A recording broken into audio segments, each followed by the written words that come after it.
2 Chronicles 16. Asa's last years. In the 36th year of Asa's reign, Baasha, king of Israel, went up against Judah and fortified Ramah to prevent anyone from leaving or entering the territories of Asa, king of Judah. Asa then took the silver and gold out of the treasures of the Lord's temple and of his own palace, and sent it to Ben-Hadad, king of Aram, who was ruling in Damascus. "Let there be a treaty between me and you," he said, "as there was between my father and your father. See, I am sending you silver and gold. Now break your treaty with Baasha, king of Israel, so he will withdraw from me." Ben-Hadad agreed with King Asa and sent commanders of his forces against the towns of Israel. They conquered Ijon, Dan, Abel-Maim, and the store cities of Naphtali. When Baasha heard this, he stopped building Ramah and abandoned his work.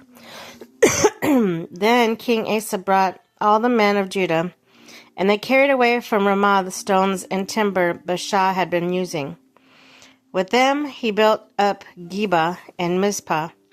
At that time Hanani the seer came to Asa, king of Judah, and said to him, "Because you relied on King Aram and not on the Lord your God, the army of the king of Aram has escaped from your hand.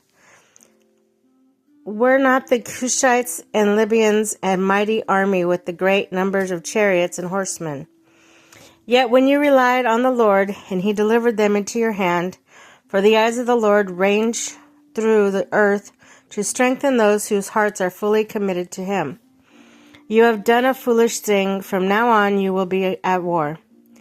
Asa was angry with the seer because of this.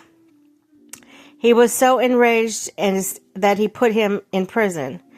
At the time, Asa brutally oppressed some of the people. The events of Asa's reign, from the beginning to end, are written in the book of the kings of Judah and Israel.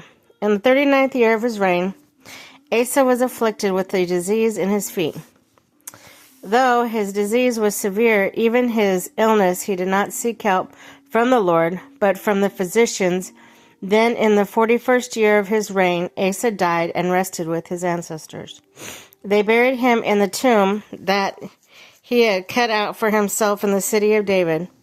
They had laid him on a bier covered with spices and various blend perfumes, and they made a huge fire in his honor.